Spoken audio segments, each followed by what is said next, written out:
All right, all right, all right. I'm listening to Matthew McConaughey's new book, Green Lights, and it is phenomenal. You should definitely check that out. This isn't a plug for that book, but I was saying, all right, all right, all right. So, in today's episode, I dive into some business side of things. I know you're like, oh, great, another business podcast. I just want the treatment stuff. But trust me, this is a very important podcast. And in this podcast, I really dive into what's happening when you put your prices online and how it's causing a lot of problems for you and costing you a lot of business, and really just kind of dive into some things about your money mindset, how to find the right type of customer, the type of customers that are out there, and give you some like in the trenches real tactics to be able to help fight in combat when someone pushes on your pricing. Because when people are just looking at your price before they ever know if you can truly help them or what the value is, they're never going to be able to be helped. And if you keep continuing to put yourself into that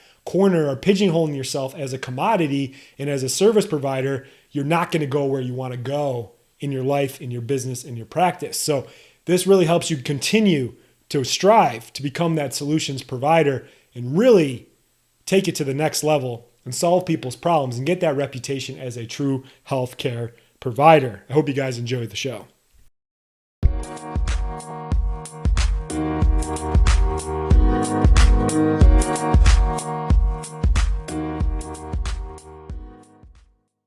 What is up, everybody? Welcome back to the Soft Tissue Revolution podcast. I'm your host, Dr. Matt Maggio. Thanks for stopping by. Let's get right into it.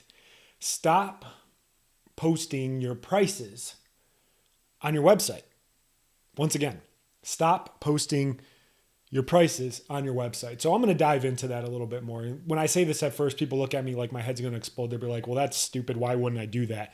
But hopefully by the end of this podcast, I'm going to shed some light on why that's actually costing you more business, attracting clients that you really don't want, and keeping you from being able to get the right type of clients that you want. So we're going to jump right into it. So analogy that I learned from my mentor over the years and continue to believe it even more is price is what you pay, value is what you get. Once again, price is what you pay, value is what you get.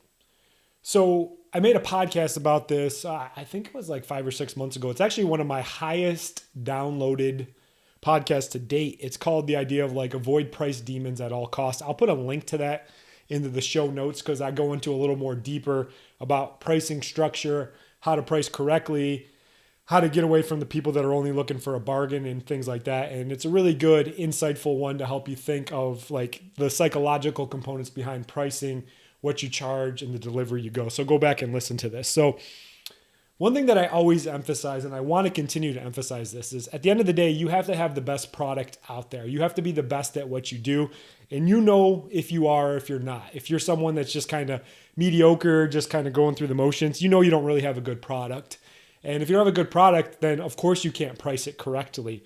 But what I've learned is you got to get so good, so damn good at what you do that they can't ignore you. So one of my favorite books of all time, I've been doing a lot of book drops lately and references on books, is called The Third Circle Theory by Pageman. I'm not even going to try to say his last name, but basically he talks about there's these 3 circles where we are in life: first circle, second circle, third circle. And the third circle is where there's only like 4 or 5% of the population there, but they're the people that don't have a weird relationship with money. They have a relationship with being the best that they can do, and understand if you're providing tremendous value, you're fixing people, you're at the top of your field, the money's going to be there. And if you're having a problem with money mindset and things like that, it really helped me out as well, and helped me kind of wrap my head around the idea of like, yes, I have to invest in myself, not just in my treatments, but my communication, my delivery, my marketing, all that kind of stuff, because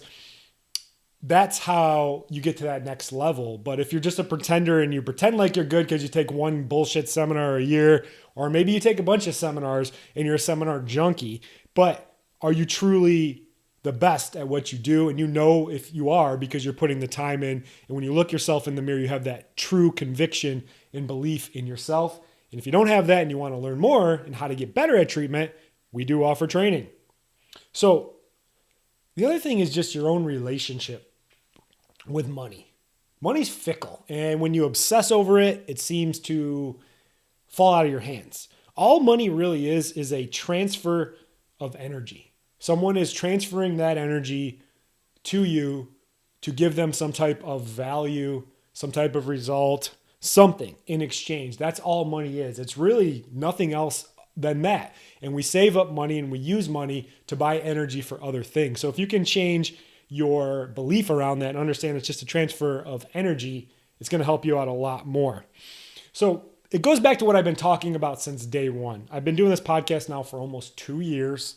And about 6 months into those 2 years, I really started to figure out what I wanted to work with, who I wanted to work with. And it was massage therapists because you got the best hands in the world. I've worked with doctors before.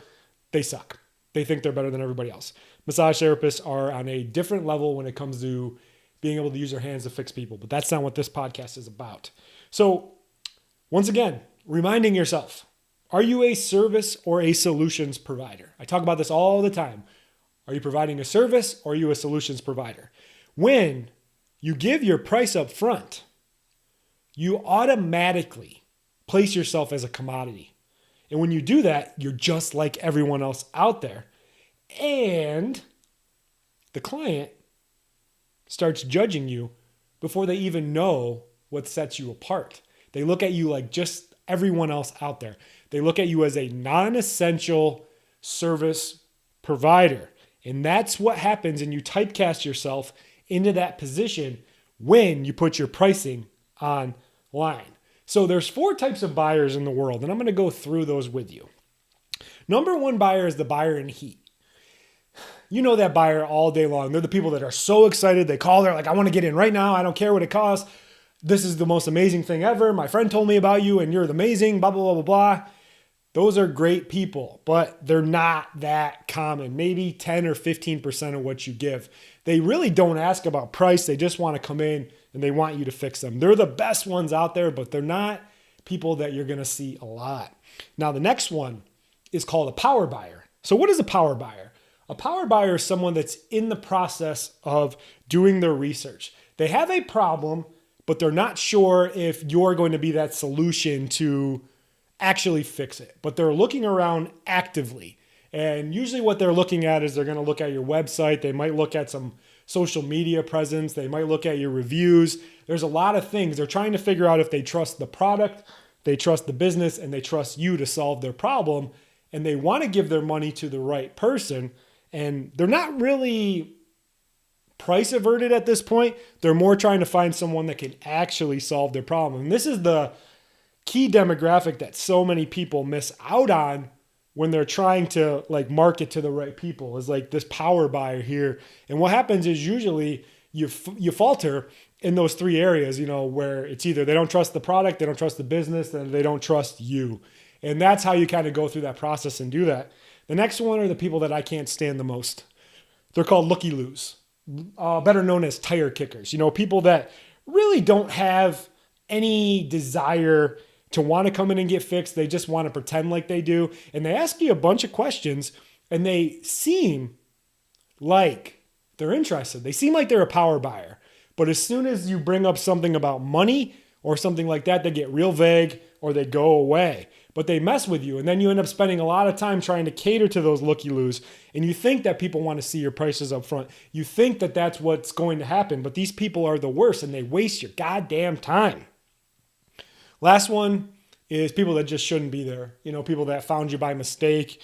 People who's maybe their wife made them come in and they don't want to be there. Those people, they end up not being good anyway. But every once in a while you do see that. So what do I train the practitioners that are trained in my method, the Peak Method, to do? Number 1 is we have a qualifying process. I talk about this in former podcasts, but the idea of qualifying the client before they come in. Because what happens is we think the client is choosing us, but we kind of shift the script and flip the script on them. And what happens now is we get to choose them. We're picky about who we take on, what we do. And our criteria are hey, you got to have a neck or shoulder problem. Number 2 is you've had to been dealing with it for at least 6 months. And number 3, you've had to try care with at least 2 other providers, be it massage, chiropractic, physical therapy, acupuncture. So we won't even talk to you unless you fit that criteria. And what this does is it sets you up to a different level, because if you're for everyone, then you're for nobody. And that's what happens is you want to be able to treat everybody, but you don't need to. And if you can qualify them the right way, then you can price accordingly. So you don't want to have that fresh person. You don't want to get these bullshit looky-loos in, because they never commit to the process. They never actually follow through, and it ends up becoming more of a headache and potentially a liability for you, because those are the same people that might do 1 or 2 treatments and then they'll go out in public and be like, yeah, I tried that and it didn't work. It's like, fuck you. You didn't try that. You didn't even give it a chance to work. So really decide and qualify and slow down, because this will really tighten up your niche. Because at the end of the day, people actually want to go to someone that's a specialist. They don't want to go to a jack of many trades and master of none. They want to go to a true expert, someone that is sharp as a tack, a true expert in their field, and enthusiastic as hell. So my rule and what I train is, we don't go over price until you know the value that I can provide. So I talked about this before, the idea of like there's different frames in any interaction, specifically when people come in your office. One of them I talked about was the power frame, AKA the doctor frame. When people come in, there's an alpha and a beta. And when you let people just kind of step all over you, start asking you a million questions about price, what you do, you've lost your frame. And in any situation, the person that is asking the majority of the questions is always the alpha, and the other person is the beta. So if you find yourself back on your heels trying to explain more and more, and this person's continuing to just bombard you with so many questions, then you've lost your frame, and you don't want to lose your frame. So I want to give a real world example of how to handle like this. So say you do listen to me. It's nice when people listen to me and you take your prices off your website. It's going to help a lot, because people aren't just going to scroll through and be like, oh, well, this one's 65 and this one's 60. I'm going to go to this person. They don't know the difference. They haven't a chance for that value. But if you do end up getting somebody that calls in and they start right away with, hey, how much does it cost? This is how you handle it. So you might want to take some notes on this one. And I've perfected this over the years with many uncomfortable conversations, those type of conversations that just grab you in your gut because you're like, oh, I feel like I'm being an asshole, but this person's being an asshole back to me. So I have to stick to this. So how to handle, how much is this going to cost? You do not answer that until they answer your questions first. So I always start about this, regardless, no matter what, if somebody asks me a question, even if they say, hey, Matt, why are you the biggest asshole in the world? I always start with this. I go, great question. I'm so glad you asked. Since what we do here is so unique and so specialized, what we like to do first is ask you a series of questions to see if we're even a good fit for your problem. And if you are, I will gladly discuss all cost-related questions. Now, most people will be reasonable at that point. They'll be like, yeah, you're right. I should answer these questions. Just a couple basic questions just to see if we can help. But you're going to get those people that fight you back. So I have steps for that. So say they're like, yeah, I get that, but I'm on a budget, blah, blah, blah, blah. I'd be like, I totally hear what you're saying. And once again, as I said before, we haven't even had a chance to fully assess you. This would kind of be like calling up the mechanic and being like, hey, my car's making a weird noise. How much do you think it's going to cost to fix it? He'd tell you to bring it in and get a look at it first. And that's exactly what we do here in our office as well. Does that sound fair? Most people at that point will be reasonable, and they'll at least answer your questions and your qualifying questions. Some people might push it a little bit more and be like, well, I'm special, I'm different, I need to know. Then I hit them with what's called the moral frame, the high horse frame. I go right into it. Once again, I totally hear what you're saying, but here's the thing. We haven't even had a chance to fully assess you. In all honesty, anyone that gives you a price over the phone before they ever fully assess you is never going to be able to help solve your problem. And I'd avoid those people at all costs. At that point, people are like, all right, yeah, I'm kind of being ridiculous. And if they're still pushing at this point, they're going to be a pain in the ass and you just need them to go away. They push again on price. I have one last frame there where I go, like I said before, we haven't even had a chance to fully assess you. But one thing I can assure you about our treatments are they're not cheap because they actually work, but they're not overly expensive either. And we work with people on all budgets. So if you want to answer these questions, I'll be more than happy to go over pricing once we know that we can truly help. So you never want to lose your frame. If you lose the frame and answer it before they answer questions, you're done. You're dead in the water, and this person is going to walk all over you. Now, this takes practice in getting okay with having difficult conversations. But I'd much rather get a pain in the ass person out of the way early in the process than have to keep on dealing with them. On a side note, seriously, don't back down. It's hard when it first happens. You get really nervous and you feel like your palms are sweating and the hair in the back of your neck is standing up. You're going to get nervous. It just takes some practice. Too many of us think in a scarcity mindset. Trust me, there are plenty of other good clients out there. You don't have to take shit from a lousy person.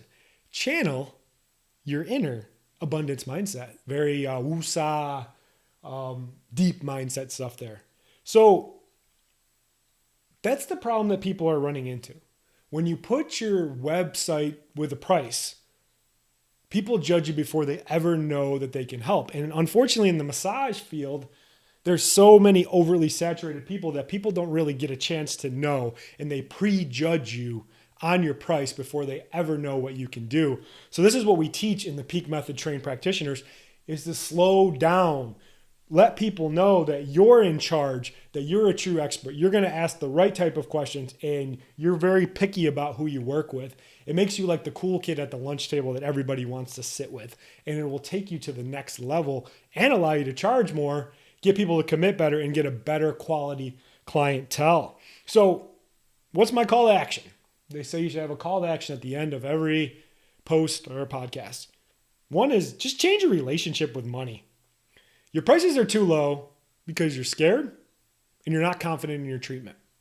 Once again, your prices are too low because you're scared and you're not confident in your treatment because you might have not put all the work in that you need to do.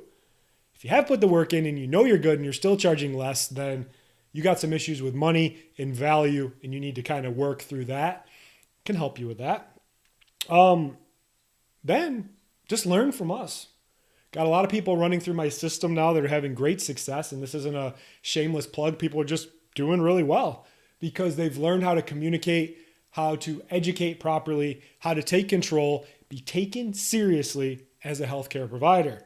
So if you work with us, here's what I promise. You're going to be able to easily double your income. You're going to work less, and you're sure as hell going to be taken seriously as a healthcare provider. But I can't help you until you admit that you need help. And that only starts by reaching out. There's some links in the show notes about how to get in contact with us to see if you're a good fit for what we do. See what I did there? I'm qualifying you as well, the same way you should qualify your clients going forward. So that's all I got for today. Appreciate you guys listening, downloading, sharing, sending me comments, questions, concerns. I love connecting with all of you. I love doing this podcast, and I'm going to keep going. I appreciate your time and your energy, and I will see you on the next one. Bye. Thanks so much for listening to the show. If you're a massage therapist and you want to learn more about our new methods that allow you to easily double your income without working any harder or getting burnout, we have some free resources for you. 1, join our Facebook group, The Soft Tissue Revolution. 2, subscribe to our YouTube channel. 3, request our free training series. 4, leave us a 5-star review and share this podcast with anyone else you know it can help. Links to all our channels and free training are in the show notes.